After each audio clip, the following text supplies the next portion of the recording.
Hi, everybody. Welcome to this edition of Coach's Corner. Just waiting for my partner in crime, John Sinclair, to join us here. And here he is.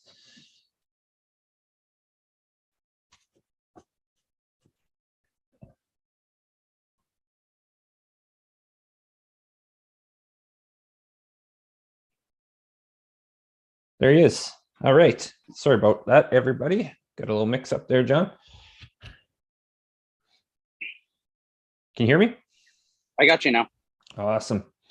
All right. Well, I was going to give everyone a quick update on all things seven movements here first before we jump into questions. So some Nice. pretty cool stuff happening at seven movements. Next week, we're going to be running a giveaway with Liber Fitness, where you'll be able to win some Liber Fitness equalizer bars and then access to level 1, 2, and 3 of our daily dose program that you can find in the collective. So pretty cool prize.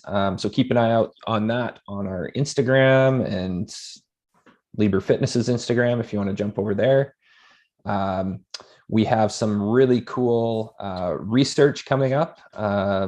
In June, we're going to be running some research with University of British Columbia, which is very exciting. John's been a big part of that, obviously. And what else is happening in Seven Movements World right now, John? Oh, you had a session today. We've been working with the First Nations Technology Council running teammate sessions before their facilitated entrepreneurship program, which has been really cool. So how's that been going? Yeah, really cool. Great group of people, really receptive to the opportunity to move during the day while they're learning stuff. So, that's what it's all about, is just getting people to feel a little bit better while they have to endure some of the stuff that they're learning, just being in school and the nature of sitting for long periods of time.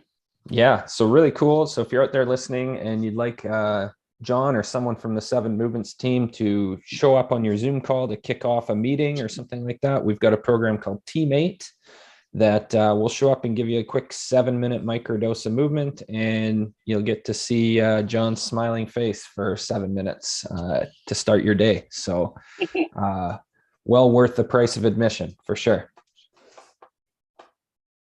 All right, let's jump into some questions here. You ready, buddy? I'm ready to rock. All right. So a lot of questions coming in about, I guess, summertime coming up. Everybody's worried about their winter one pack and thinking about what's sort of like the first steps here that people should be taking to start getting. The question was, I'm coming out of hibernation. What's your first step that you would recommend taking to just start moving again and get back into exercise? Yeah, if you've been literally hibernating, not doing much for the winter time, the first thing to do, I believe, is to go out and connect with nature. Right, go out and get some fresh air. Start with some walking. Do that a couple times a day. First thing in the morning is a great way to start your day. You get that real fresh air first thing in the morning. It's a little bit brisk, but it will kind of liven you up and wake you up. And then do something toward it in the middle of the day, either at lunchtime or right after work.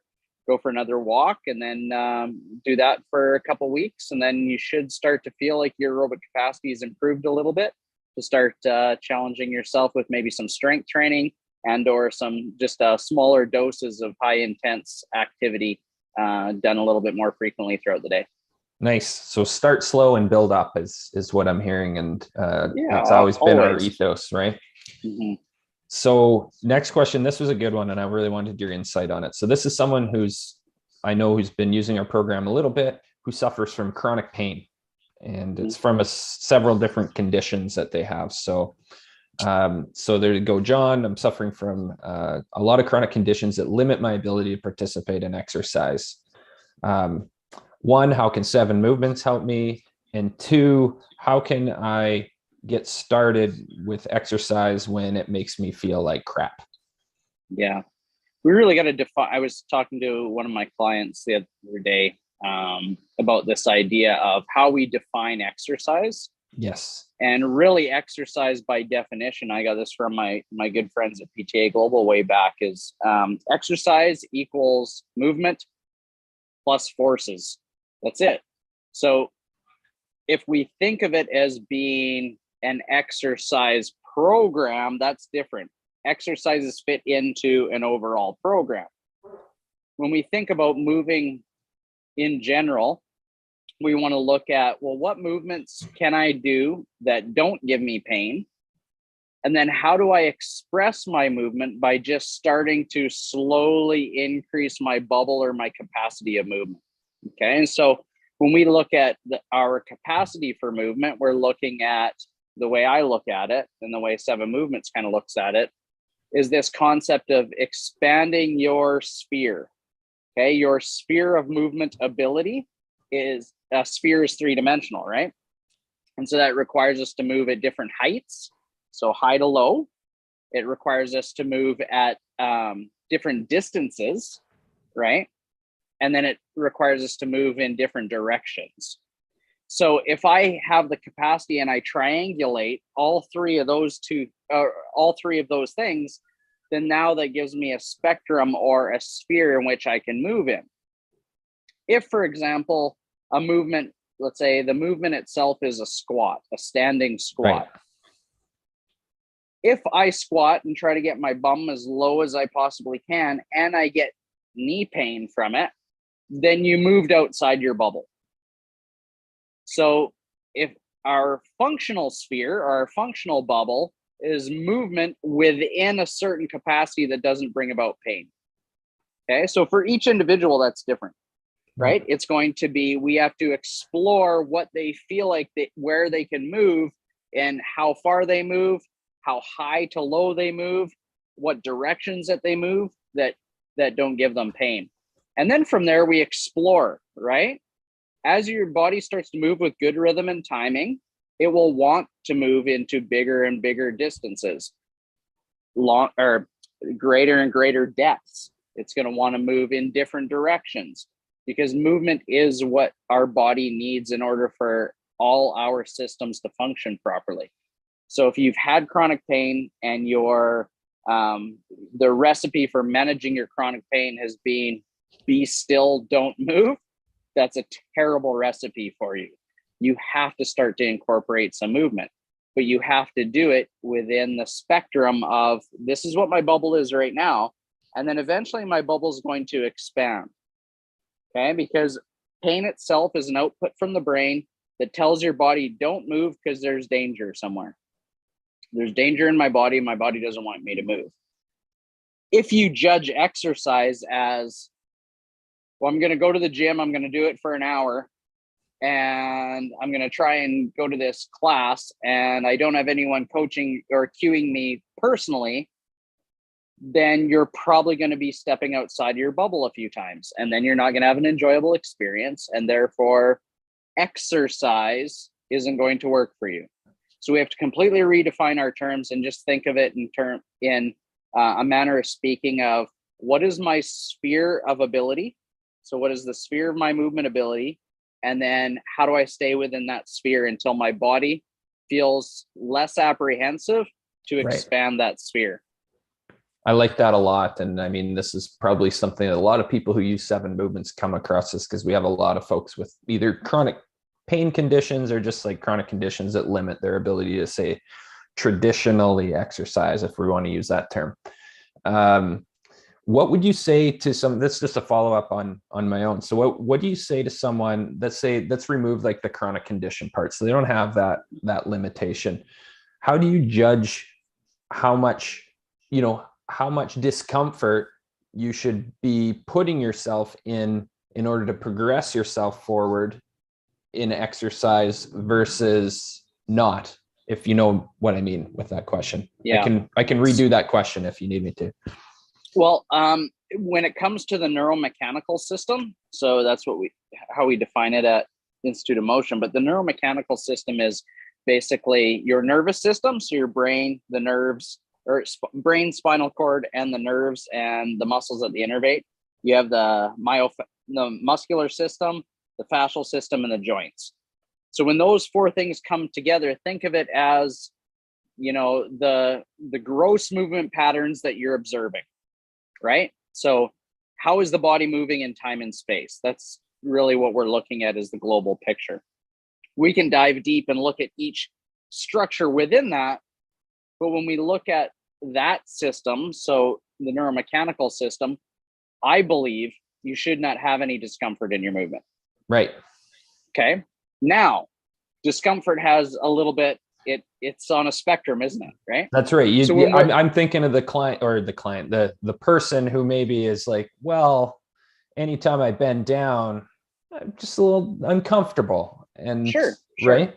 And so our movement shouldn't have discomfort. Everything should move fluidly. We do know that, yeah, in some cases, and it happens for me, like, wow, what's going on my knee?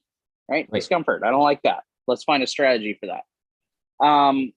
But discomfort when it comes to metabolic training is something a little bit different, right? Because that's almost has to do with a little bit of your will too, right? When we're dealing with trying to improve your aerobic capacity, there's going to be some discomfort in that I'm challenging myself to be able to perform work for a longer period of time.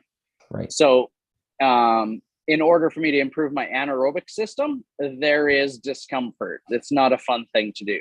So two different types of exercise. We've got movement-based exercise that is still involves cardiovascular exercise, but generally speaking, discomfort around the joints, discomfort in the muscular system, apprehension, fear, pain, those are not things that we want to associate with our movement. Right. Discomfort, if everything else feels well, but I'm challenging myself to improve my aerobic fitness and my cardiovascular fitness, there's going to be some discomfort there. And there should be, because the only way that we improve those cardiovascular systems is to get a little uncomfortable. Right. Awesome. That's great. Okay. Next question. And I like this question because John's been a coach for so long and coached many coaches. So the question is this, John, and I think they're just looking for insight. What's it like to work with an exercise coach versus just doing this on my own? So it's kind of like, what value, I guess, does an exercise coach bring to, and I know you're going to have a lot of thoughts on this. And I think it's an actually good question because a lot of people don't think about that. They just think of like, well, they're going to make me do stuff. Yep. Was it like 3 hours ago with my client? He says to me, John, I want to thank you because there's no way I'd be doing this if you weren't here. So number one, you show up, you have an appointment with a coach, and they're going to help you get through this awful thing we call exercise. Dan and I love exercise. Okay. The reason why we're in this business is because it's who we are. But we get that there's people out there that don't like it, right? Some people just absolutely hate doing it. So the first part is the accountability part. We're going to help you get through it. But the second part to that is this business of coaching really is about relationships. So once you start to build a relationship with your coach, really what happens is that time that you're spending with them is more than just exercise, right? You are a confidant, you are a psychologist, you are, so to speak. I'm not saying we're here to counsel you and skilled to be in counseling, although we do have some counselors on our team, but we're here to listen to the struggles that you have, advise you and guide you onto a path of success, however you define what success means to you. So the programming, when you're working with us, it's never about us. It's always about you. And so we're here to guide you on that path and be like that person, that compass that helps you determine whether you're going to go left or you're going to go right. We're a nav-sat, right? We're Google Maps. That's really what we are. It's your journey. We're just kind of guiding you along the path and letting you know where the construction is and where the roadworks are so that we can navigate around that and keep going. So that's part one. Part two is obviously the guidance and the professional experience that you get in making sure that you are performing movement in a safe, effective way, that the dosage that we prescribe to you is the right dose for you. Because very often when you do it on your own, you open up the interweb and you pick something off there and you go, oh, I'll do that workout. That sounds like a good workout, right? And then now you're selecting workouts with absolutely zero idea of what that dose is going to do to your physiology. So that's a big part of it. Maybe the most important part, if you were to be prescribed, let's say, an opioid, right, to deal with your pain, you wouldn't just show up and go, give me 20 pills. Right. And I'll take 3 every hour. The guy on Instagram said to take 3, so I'll take 3. Yeah. Right. Yeah. So like that doesn't happen, but that pill is going to affect your physiology, just like a dose of exercise is going to affect your physiology. That's why we talk about doses, right? We microdose movement so that it's the right amount for you that we know everyone can be able to handle, because it's in a very, very small amount. And then probably last, but maybe not least, and maybe not the least important, is the fact that having somebody with you not only keeps you accountable, but it keeps you consistent. Right. And in a lot of cases, the things that we choose to do on our own, they don't have any consistent path as to why I'm doing A, B, C, D, or E. Right. Not to pick on a lot of programs that are out in the fitness industry. Well, I guess I am picking on them by saying that. John. Pick on them.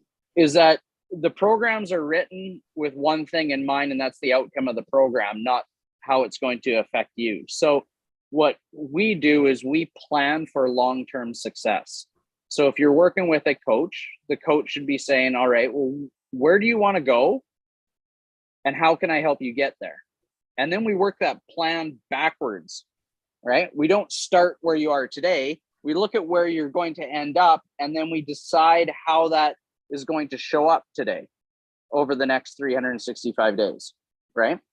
And that is probably the most important thing, is that, when we work with professional or Olympic athletes, we don't start now and work and hopefully we make it there and you're healthy and strong and ready to perform. No, we start your programming with, okay, it's going to be the Edmonton Oilers versus the Florida Panthers in the Stanley Cup. I guarantee you both teams don't go, well, it's training camp. Hopefully we'll get there. No, they have a plan in place, right? And they work that plan backwards so that by game 7 of the Stanley Cup Finals, they're at their healthiest. And if they're not doing that, then they've made a fundamental mistake in their preparation for the season. Just like you've made a fundamental mistake in planning your exercise to start today without an end in mind. Now, that end in mind might be not jumping into your grave right off the bat, within the next year, right? Yeah. Okay, great. It's open-ended, right? But we're going to make sure that you are healthy along that path so that you can be resilient and live a long, healthy life. Right. I tell people I'm fighting the fight I'm in is fighting Father Time. Right? And the Grim Reaper. Yeah, totally. Yeah. Awesome. That covers it all. I don't even have anything to add to that. So that's perfect, John. Got a couple more questions here. You got time for a couple more? Of course. I like this next one because I know you're going to have a lot to say about it. And it's a very simple question. It's what are the top mistakes that people make when they're starting an exercise program? Okay. So I would say most people go and join something without a real hard look at what their own capacities are before they start. Do you know what I mean? Yeah, so, give an example of that, because that'll help people really realize this, because I think everyone does this. Okay, so you know what? I need to get in shape. I'm going to go join fill in the blank program and studio and jump in these classes. Okay, so I would say that's mistake number 1, because you're throwing yourself into a program that is not built for you. Right. It's a program that's so general that we call it pissing in the wind. Can I say that on here? Yeah, darn right. Okay. We make the rules. This is YouTube, John. Okay. So if you're pissing in the wind, that means we don't know what it's going to hit, but it's going to hit something. Yeah. right? So are you going to get a great workout? Yes. Is that going to be the right workout for you? Maybe not. Yeah. Might get pee in your Right? face. You might get peed on. So that's the problem with the fitness industry, and what we've been doing for so long is we try to get everybody to get started on the same path and hope at one time they stick with it long enough that they get the results or the outcomes that they're looking for, right? But that doesn't work. Time and time again, all these companies that do this end up with the same problems. They're chasing new members all the time instead of keeping the ones that they have, because they're always only running the same program. And I don't mean that they're not changing their exercises. Their concept is exactly the same. That's right. They're doing one thing, right? And so whether it's, going to the gym and doing weights and cardio combined, or doing CrossFit style stuff, that's one style of training. Peloton, one style of training. Spinning, one style of training.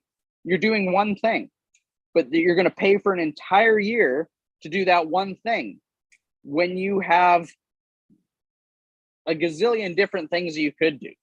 Now, don't get me wrong.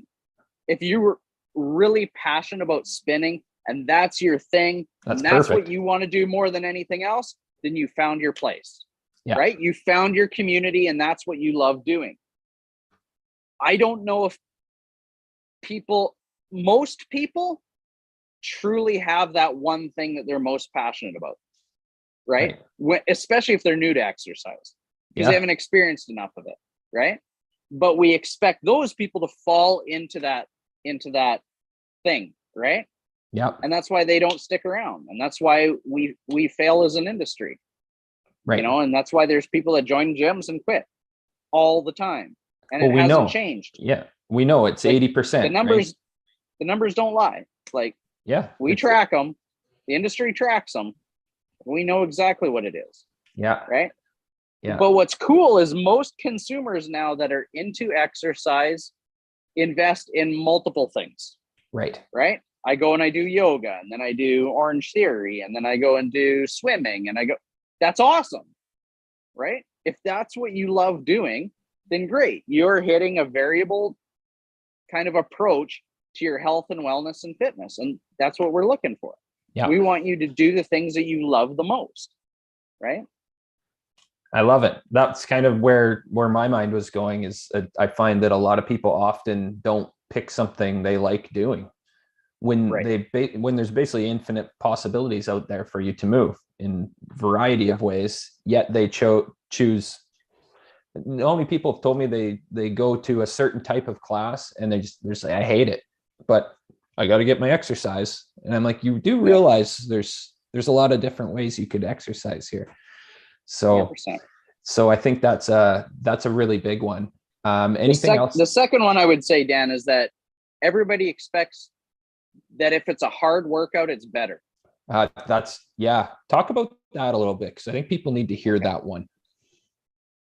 So your body only has a certain tolerance for stress. Okay. It's regulated by your nervous system, but felt throughout the whole body. And you guys know what I mean by this. Like, there's sorry, my recycling truck is here. It might be noisy. There is a tolerance that you have for physical stress, right? Cognitive stress, or, how much, oh man, I can't think anymore. Like I've been doing too many computations in my head. Like, I can't take anymore. You have mental and emotional stress, right? Like, how are you with your relationships, with your coworkers, with your spouse, with your children, like your in-laws, your grandparents, like everything. Those are all relationship and can affect your mental and emotional stress. And then there's social stress, right? We all felt that with COVID, of not being able to be around people that we love, people that we enjoy spending time with. So there's only so much stress that your body can handle. And when it's negative, that's called distress. When it's positive, it's called eustress, EUSTRESS. When we have the right balance of negative and positive stress, then our body adapts. Right. But here's the problem. we tend to go, well, more is better, right? We live in a society that is, give me the top 10 this. What is the best this or that, right? Help me make a decision on what's best. And the problem is we tend to gravitate towards the harder the things are, the better it must be. Right. Well, okay, like, yes, running sprints on a field is harder than doing yoga. Different hard. Right. Right. But from a nervous system standpoint, it is way harder on the nervous system. Right. But if you're me and you're running sprints versus me doing yoga, I'm going to tell you yoga's harder every day of the week because I don't bend that way, right? Me too. But I also have more experience sprinting than I do doing yoga. Right. So I might be more efficient at it, but the total stress load on the nervous system is much higher in sprinting. Right. Okay. So if we do activities that are often driven around the sympathetic, which is high stress, fight or flight, go as hard as you can, very anaerobic in nature, those are what we would call like a very sympathetic driven activity versus something that's, and we would call that a workout. Yeah. Right. And those are generally associated with hard, right? Versus something that's parasympathetically driven, which is my rest and digest. That's meditation, that's mobility, that's stretching, that's maybe water activities, things that are more relaxing in nature. They can be hard or complex, but they're not as stressful to the nervous system. Does that make sense? Yeah. Okay, so if I've got something that's tends to be really hard and a really hard workout, then that means I've driven so much stress to my sympathetic system that if I'm adding that to an already distressed mental and emotional state, don't like my boss, fighting with my wife, kids are driving me crazy, I hate my job, like all those things, that's not a good choice for you, man or woman, right? Right. What that means is that now you're adding, 15 pounds of poop into a 5-pound bag, right? You're just trying to cram it in there and Right. hope it all sticks. And then eventually you crash. Yeah. Right. And something is going to be affected and it's going to manifest itself in an even worse relationship or a terrible experience with exercise that you're like, tell that I didn't lose any weight. I worked out so hard and I didn't lose a single pound. It's a classic story. Giving up. I'm just going to give up on exercise together because the dose did not match what your capacity was, not only over months, but even on that one particular day. Right. You overdosed. So we overdosed. We overdosed on the hardness of exercise and then gave up on it. And that's a classic tale that we've done forever because we deem everything, if something's harder, it's better. And it doesn't work that way. Right. I monitor my biology all the time to determine what I have a tolerance for today. And that's how I build my exercise. That's pretty cool. And it's actually something we're developing at 7 Movements right now too, just to throw that out into the air, which is really cool. So you can actually get the dosage of exercise you need, the dosage of microdoses that you need. What would you say? I'm just curious, from a coaching standpoint, I'm sure you've come across these people where they're on tilt, like these are like type A, like, always 11 out of 10. And they'll tell you, well, I tell you what, I go to these high intensity workouts after work because I'm trying to get my like stress out. They'll tell you that, right? And maybe there's actually some truth to that, especially mental, emotionally. They're just like getting some aggression out or frustration or whatever, but they're still potentially doing damage to their nervous system. What would you say as a coach to someone like that? Yeah, when we have personalities, I am borderline type A. I'm a definite all or none person. My wife reminds me of that every 15 minutes. Every decision I make is either all or none. We've got people that are, to your point, that need to get stuff out because they're frustrated. If that's effective, if it takes them from here to here. Right. And so yesterday I wailed on the heavy bag, not because I felt like I needed to get something out, but because I really enjoyed it. But there are those people that I'm going to go and I'm just going to sock a heavy bag a whole bunch. And then that helps release me. Okay. There are those people, but then there's also people that are, I'm just too laid back and lazy. And you know what? A good boxing session would balance them out. Right. And so it's just a matter of getting them kick-started to do it. That's where the smelling salts come in. Right? You see the hockey players, I'm still a little sleepy from my pregame nap. Boom, boom. Okay, I'm ready to go. They have a little ammonia up the nose and they're ready to get fired up. And that's because they're here and they need to be brought back to here. But for those folks that need to let off some steam, as long as they feel like, I feel a whole lot better now, like mentally, emotionally, cognitively, and physically, you feel more at balance.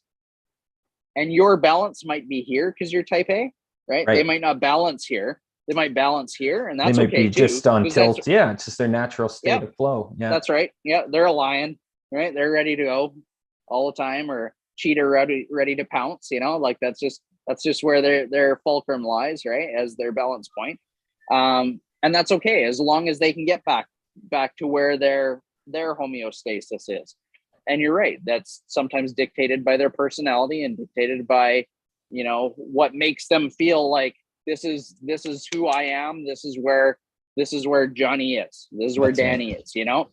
And so there are certain strategies that we employ to make sure that we can bring that out of you. Like in university, when we were in taking sports psychology, it was called the inverted U hypothesis of performance, right? And so your arousal level is dictated by kind of a little bit of who you are.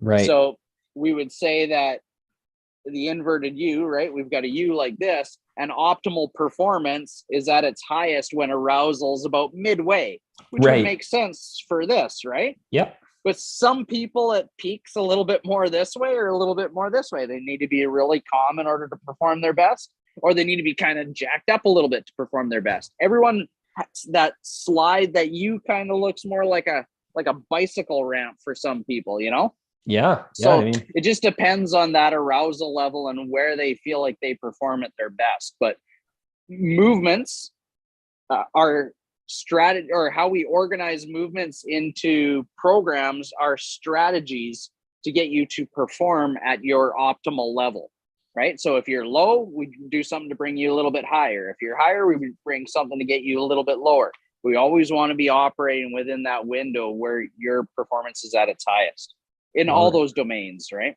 Yep. Proper dosage. Again, we're just coming back to basically proper dosage. All right. Yeah. Last question. And I thought it was a pretty good one. So this comes from a professional fitness competitor.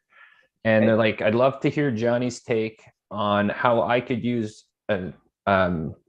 microdoses of movement in my life. So they work out twice a day for about 2 hours a day. And then spend a lot of other time doing activities. So like I'm already active, but they're curious about how you think they could potentially use microdosing of movement as an effective strategy in their day. Yeah, depending on what their program is set up like. I've worked with some fitness competitors, and they spend part of their time working on their capacities needed to perform on stage. So whether they're doing their flips and their balances and all those cool things, they've got to dedicate time to that. And then they got to dedicate time to their physique and the bodybuilding side of things. And generally, they're just like any other athlete in that we have to balance out how much stress you're putting into an already stressed system. So the micro doses that might work for them, if they don't already have recovery planned as part of their programming, we might do recovery strategies in micro doses throughout the day to help accelerate their recovery from all the strength training they're doing, from the performance training they're doing, in their skills that they're trying to get better at, so they can do those on stage. So that's kind of the approach that I would take with it, without really knowing what the program is maybe lean more towards the recovery side of things, because they don't need to do any more than what they're currently doing. At the very least, maybe they've got one little area of the body, maybe their calves need to grow more. Then they might do some little bits throughout the day to help accelerate that, like jump rope for 7 minutes. That might be a great way to create the elasticity they need when they're bounding across the stage, as well as get some more load into that calf to get it to grow. Love it.